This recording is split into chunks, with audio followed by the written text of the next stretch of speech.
I want to talk about, because we did talk about kids and our children in that last segment. And so today's title is actually about the problems with our children in these days. So I wanted to kind of go through a little bit of everything on here about when we grew up in the Generation X era about spare not the rod, right? But sparing the rod is supposed to relate to positive parenting. Hmm. So I pulled up some information in here and I was just kind of going through it, and it was giving me a couple of things for you to think about in your answer here. So they basically have a debate against spare the rod, spoil the child. And so you're coming up with what the professionals and the corporations and everything used in their language and dictionary to counter the old wisdom of spare the rod, spoil the child. It should be interesting. Yes. So, well, let's get to it. Basically, it's saying so the philosophy of discipline has undergone a total paradigm shift over the last 50 years. And so the other authoritarian, here we go, era, Generation X and early millennials, they said, influenced by the spare the rod, spoil the child mentality, discipline was often physical and unquestioned. Respect was equated with obedience. And because I said so was the standard kind of justification, but that was just not all that all the time.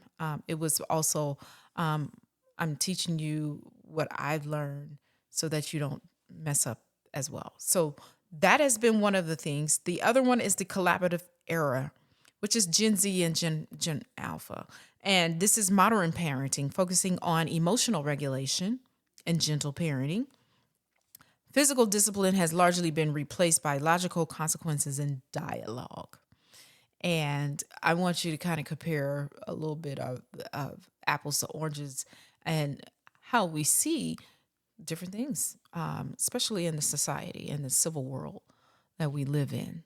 Well, I often say it mesmerizes me how people can have abject failure and yet preach the gospel of their own failure, right? Hmm. So let's just compare the two, right? Okay. So um, we had less and we did more with the less. Absolutely. We were out of the house at a younger age, Yeah. okay? Um, we had better, they now report we had better reading test scores than this generation does. So Mm, our comprehension was higher. right. We had a higher success in marriage. Yes. We had more parents at home. Yeah. We had less violence. And here's a big one: we had far less psychological problems than this generation does. Mm. So the question of which style works best can be analyzed from the outcome of which generation had the most success in raising their children, right? And so when we get away from norms that have Hmm. existed for decades, centuries, and millennium, and then we go out on our own and we have this newfangled new way of doing things that are unproven, undocumented, and the only proof and documentation that we have so far is that it is an abject failure. So to me, I was just talking coincidentally to my brother about this earlier today, Hmm. right? And we talked about the rod, and I told him that the rod does not necessarily mean a stick that you hit someone with. Right. Rod represents authority, right? And it represents an authority, right? So if you spare the authority, with authority comes discipline. So Hmm. if a person's not respecting the authority, there's always a repercussion behind that. Right. So the rod and the sepulchre in scriptures represent, and the staff Yeah. all represented authority, right? Right. And so you can look at it from a spanking issue, or you can look at it as an authority issue. But as far as negotiating with children is concerned, I think it's a critical mistake that society has made children first-class citizens and basically made adults their subservients, right? Mm-hmm. And when we were growing up, the adult was the first-class citizen. You hoped to become a citizen one day, let alone a first-class citizen. You Right. you knew your place, and there was this pecking order. There was this ranking system, and guess what? You were not in the hierarchy of ranking system, and parents didn't have time or cause to sit there and negotiate and reason with you. Mm-hmm. In this newfangled society, we have, sometimes, many times, a parent of a single parent or two kids. And maybe they can afford the luxury of sitting down for hours negotiating with the child. But the old school parents didn't have that luxury. So you either learned, or in many cases, it could cost you your life by trying to not obey. Right. Right. And which is what I was trying to explain. You did an excellent job at explaining it. So, yes, it is an act of protection Mhm. and guidance. Right. Yeah. So, got it.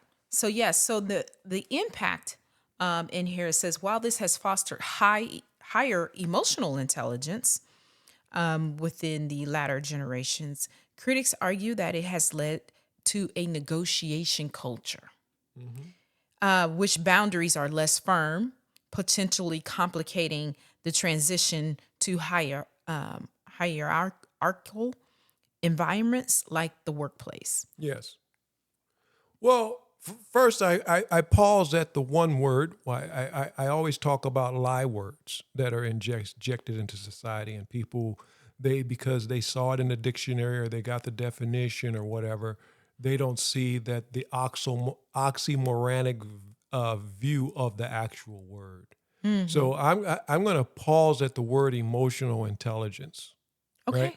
Because our emotions don't have intelligence. Emotions are devoid of intelligence. Emotion is an emotional response. It's not an intelligence, right? But now, in how they're trying to use the word, the real simplicity of it, there's duplicity and then there's simplicity. Hmm. Duplicity is the art of making something simple complicated. Simplicity is the art of making something simple, keeping it simple, or making something complicated simple. So the whole concept of emotional intelligence is wrapped up into an old word before we started using that term recently, and it's called empathy. Mm. Do you have empathy? Do you have respect? Do you have empathy for others? Hmm. Right? We don't need emotional intelligence when we have empathy. Some people are not empathetic, Right. and other people are. As we grow and we learn and go through life, we learn to actually evolve and actually have more empathy. Yeah. We don't realize as children the effect of some of our actions, Hmm. right? And as you get a little older, you start realizing how that affects others. And so we may have grown, we may have already had empathy as a child, but we weren't aware of what we did and how it correlated to other people. Mm. That's just maturity and intellect, and it has nothing to do with your own emotions other than whether or not you're an empathetic person. Hmm. Now, I will argue that humans were way more empathetic in 1960 and 70 than they are today, And why do you think so?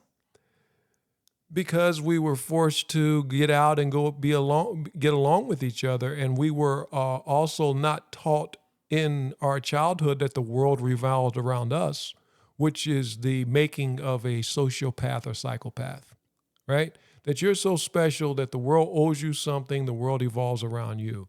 We had more siblings, so we had to share things. Hmm. Our parents didn't always have Yeah. the luxury to give everybody a pair of shoes. Sometimes shoes were given out as needed. We didn't get to Or chance passed down. or passed down. I had Hmm. hand-me-downs, and I Hmm. was happy to get the hand-me-downs. I thought it was great that I got Henry's shoes and jeans. I had been looking at them for a long time. Right. But when you're poor or whatever, and not everybody was poor. Never everybody has my experience. But we definitely were put into a situation to where we were forced to interact and get along with each other.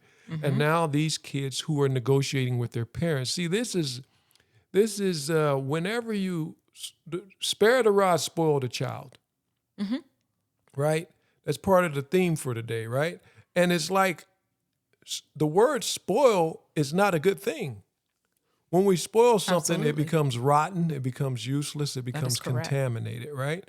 So we're spoiling kids by negotiating with them and not actually exercising our authority over them. So you think you're doing your kid a favor, but you're really doing them a disservice by not giving them real life skills and real life. I'm not going to tell you why you got to look both ways before you cross the street. I'm not going to tell you why you're not allowed to cross the street. You're too young to figure it out. By the time you figure it out, I won't even tell you. You'll be crossing the street and you'll realize that you was too young to cross the street. Right. I'm just telling you that if you cross that street, you're going to be in hot water with me. Gotcha. Because you're too young and I don't trust you crossing the street. Now, at the end of the day, what percentage of parents were actually ordering their children to do something detrimental to their own well-being? Very few. And we make all these rules and laws for the exception to the rules And the that's for laws. healthy parents world. We're talking Yeah. about healthy Yeah.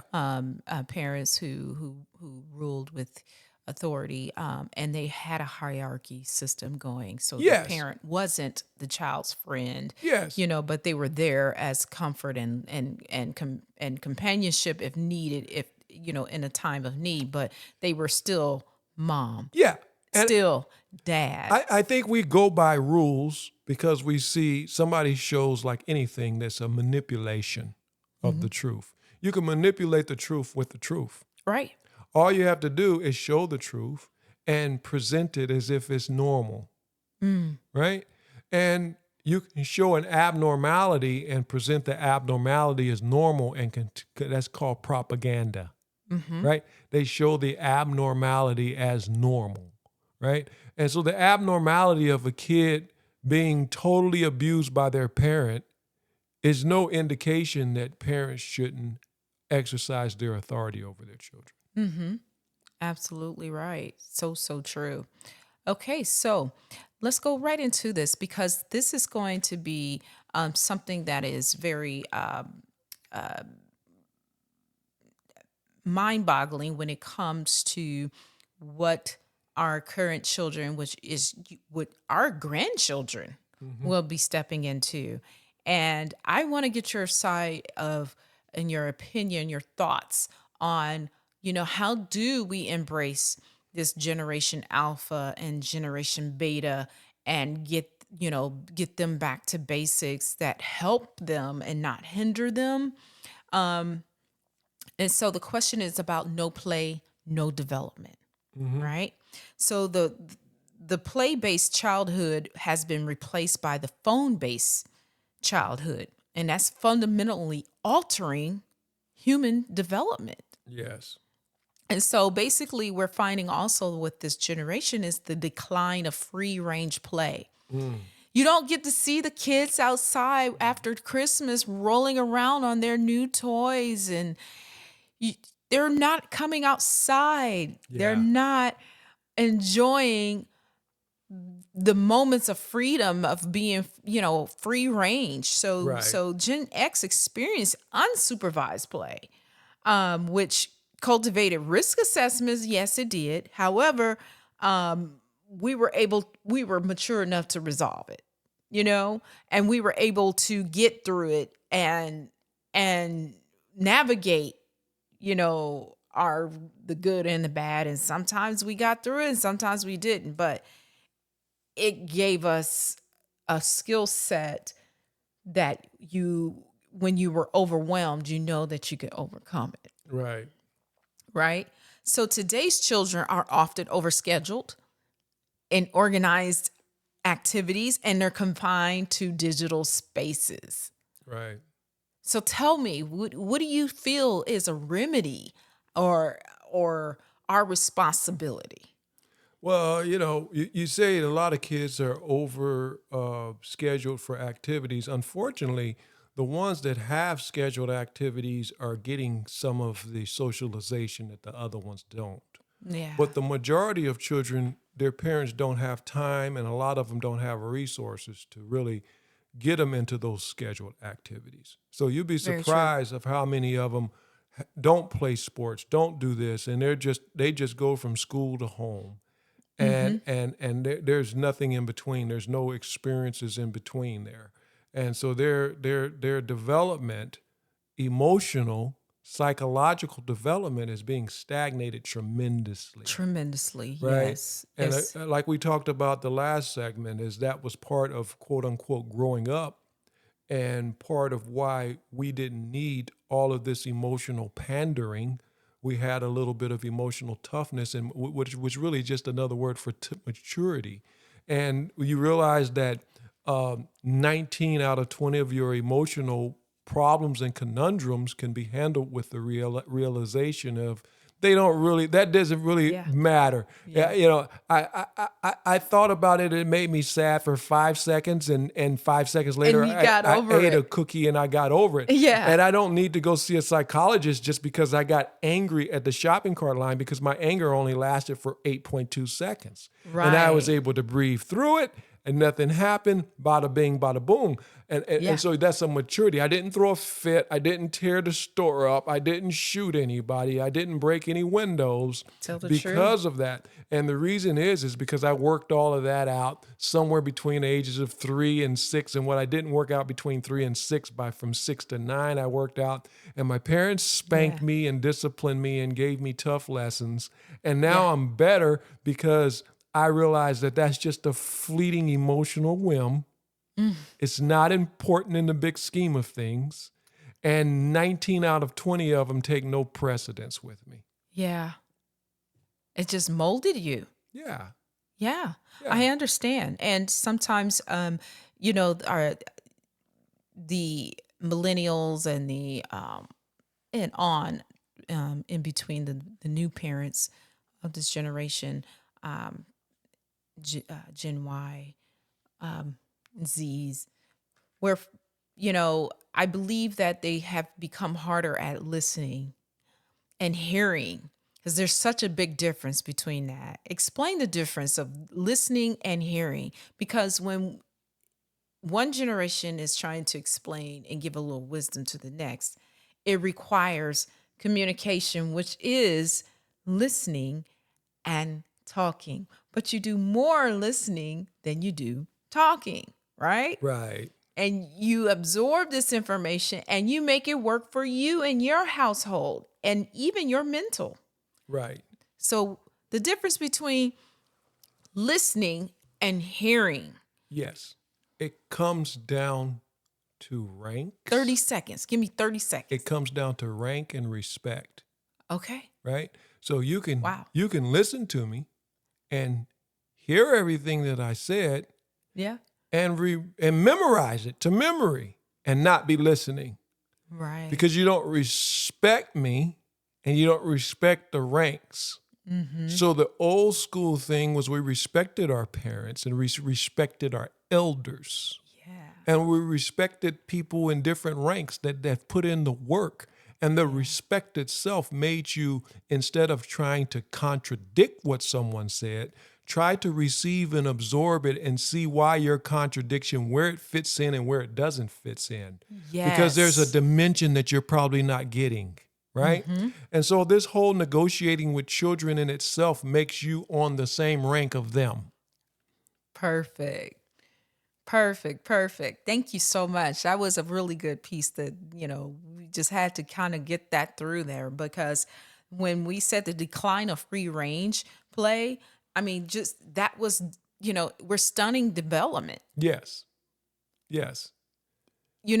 Yes. And that is a good point about, we want to make sure that we're not stunning your development and give you some tools to work with some issues that you have, Right. and share that to you. And It's ironic that we're stunning the development so that we can protect our children.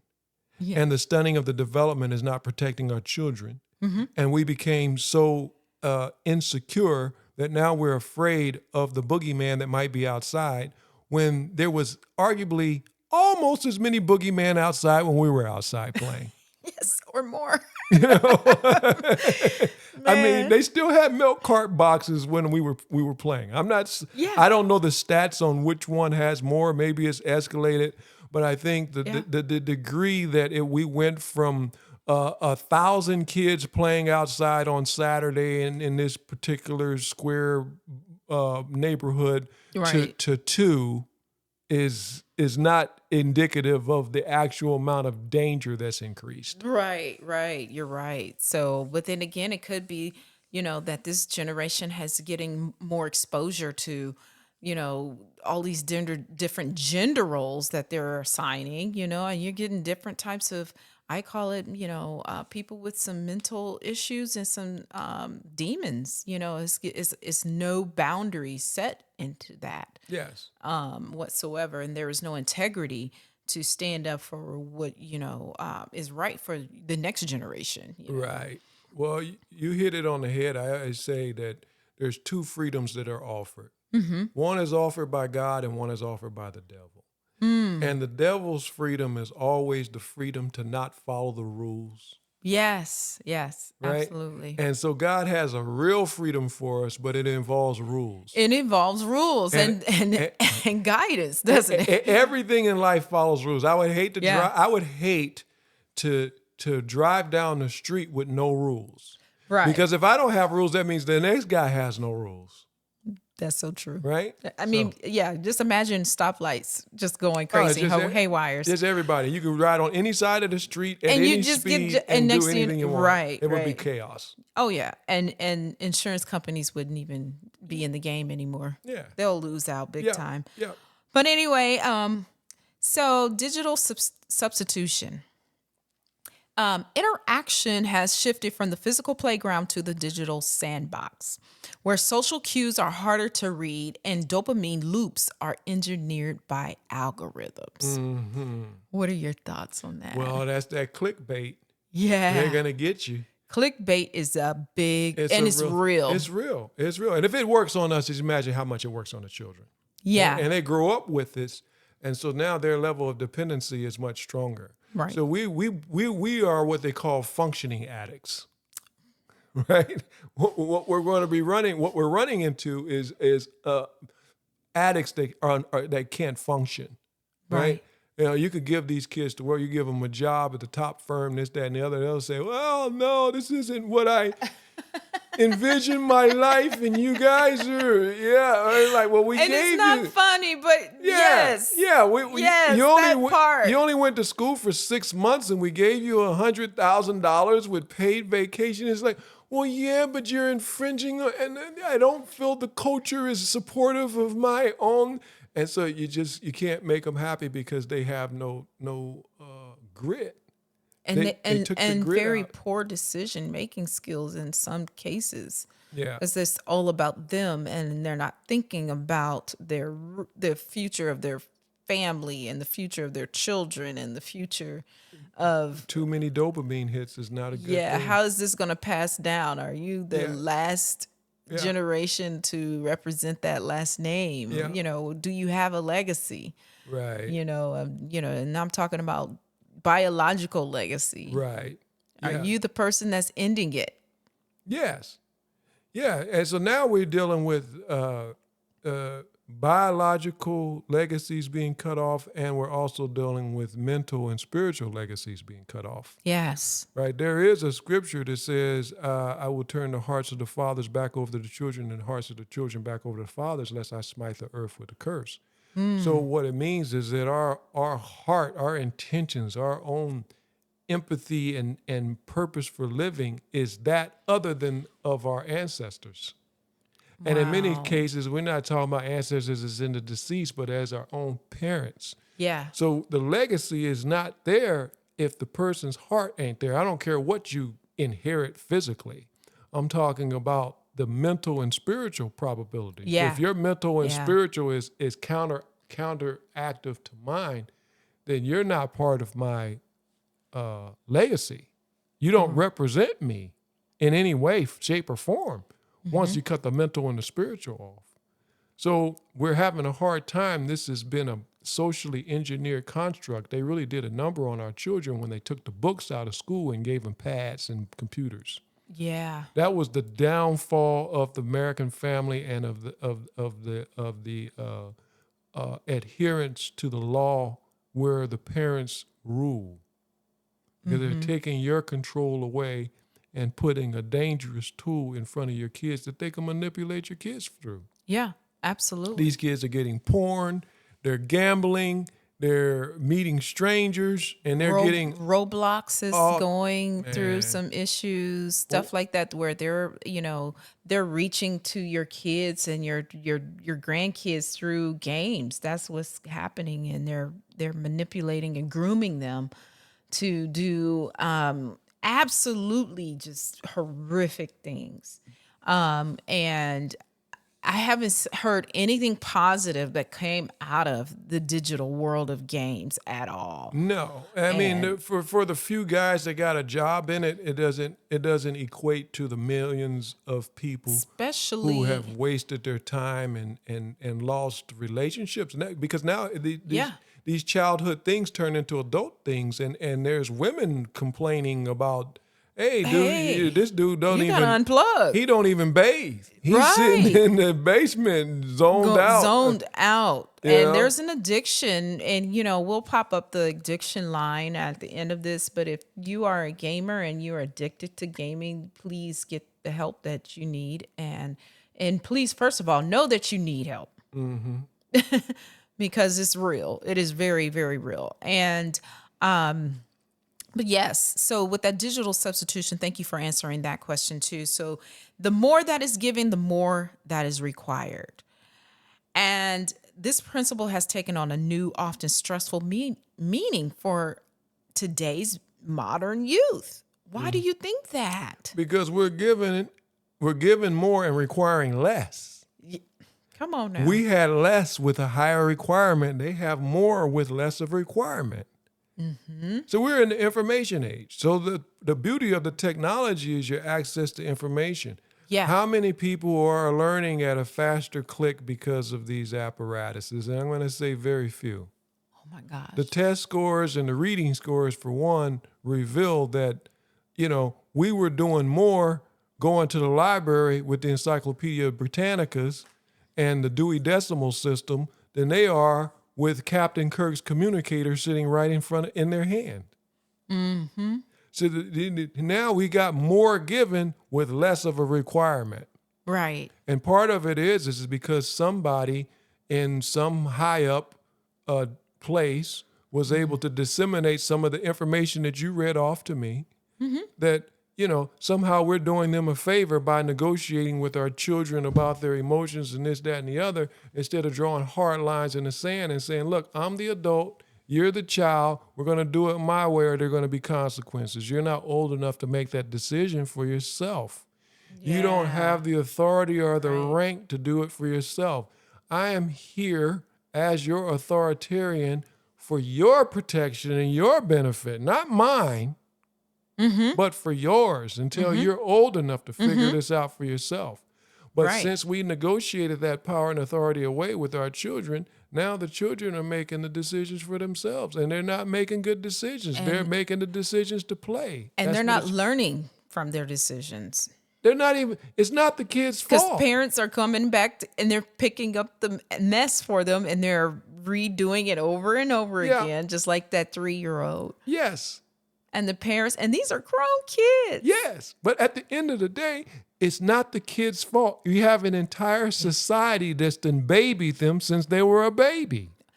That's a good point that you say. And so let's talk about it. Thank you so much for saying that. Let's talk about gender roles. All right. And I had just pulled up just some general information, I should say, on these 5 generation shifts and based off from baby boomers all the way through Gen Alpha. So baby boomers, real quick, is defined as the rigid breadwinner homemaker archetypes, though challenged by the feminist movements of the 60s. And Gen X, the latchkey generation, saw a rise in the dual income household, gender roles began to blur as survival required shared responsibility. And then millennials were pushed to workplace equality and the girl boss empowerment, while men began to embrace more active emotional roles in fatherhood. So the women started earning and the men started being the daddy daycare. So, and then to the Gen Z, characterized by the deconstruction of the gender binary and a focus on identity over roles. And then with Gen Alpha, says growing up in a post-gender normative world where digital avatars and AI interactions often supersede traditional gender expectations. That was a lot. But that is what we're dealing with. Okay. What are your thoughts about what they're stating? And this is researched information, what they're stating about our different generations and this shift from the boomers to the alpha. Well, based on what you just said, you have a consistent flow, step by step, of what they were trying to do once they made the first step. Once the first step was made, they were trying to get to this step that we're at right now. And what is that? A step where human beings are confused, isolated, hyper individuals that have no power or authority for themselves because they're unable to work as a collective group. They'll all be isolated. So this would be considered as a self-reliant, self-efficient, or selfish? I have a better word. It is considered a slave.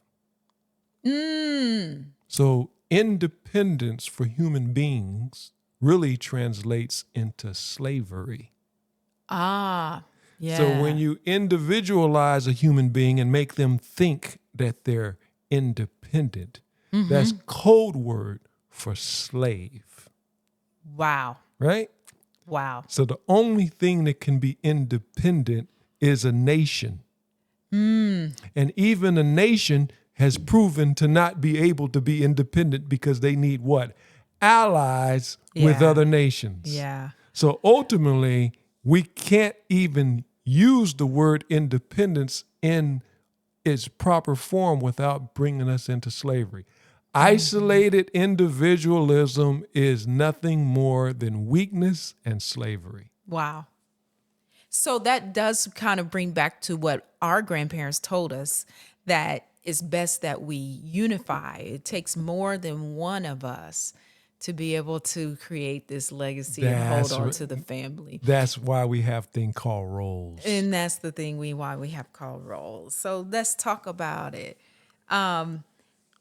It's going into the manipulation of gender roles. And so corporate interests in the manipulation of gender roles and how it's making a capitalistic move as well. But what do you think are some of the dynamics of influence and manipulation? The main thing is that if you separate the man from the woman, we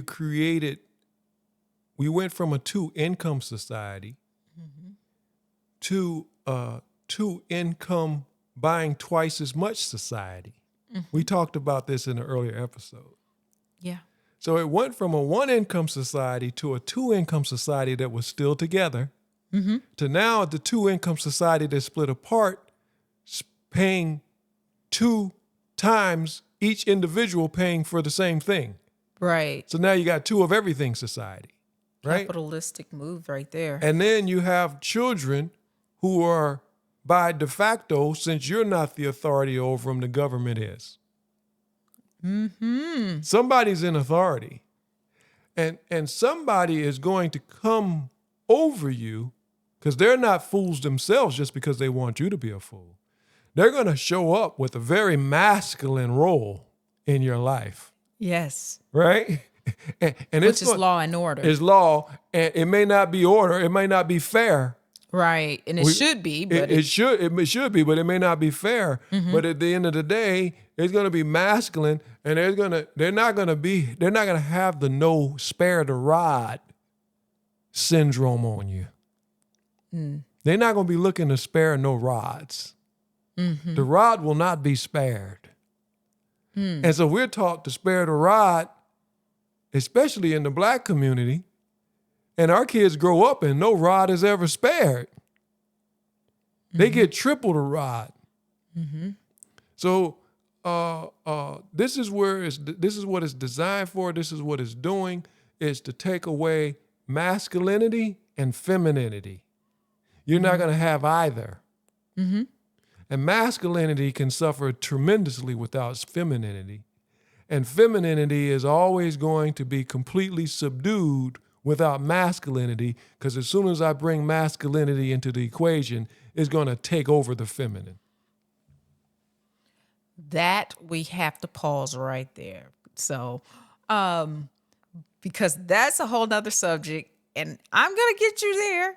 It's just a matter of time. We're going to talk about it. So, in the meantime, in between time, we have ran out of time, you guys. That was fast. That was fast. So, once again, subscribe on YouTube at The Real Nitty Gritty. I am Tiffany Love, and this is Abdul Speaks. And we thank you for joining us tonight. And hope you all like, subscribe. If you do like it, please subscribe and share. And of course, we're going to be, you guys probably see a lot of these clips on Instagram, Facebook, and Twitter.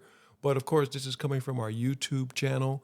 It's free. If you're interested in any of these types of topics, we want to bring more of them to you. So it really means a lot. I know sometimes I like stuff and I'm hesitant. I just forget to subscribe. Like I want to participate. I just literally, we're so busy again with this quick fix that we don't even really show the appreciation sometimes. yeah. But take the time, please. If you appreciate something that we said, you appreciate either the clip or watching the whole video, go to the YouTube channel, subscribe and like it, and like this. It really means a lot. We want to be able to keep bringing this type of content. Yes, we do. Yes. Thank you so much for closing that out. But here's another note.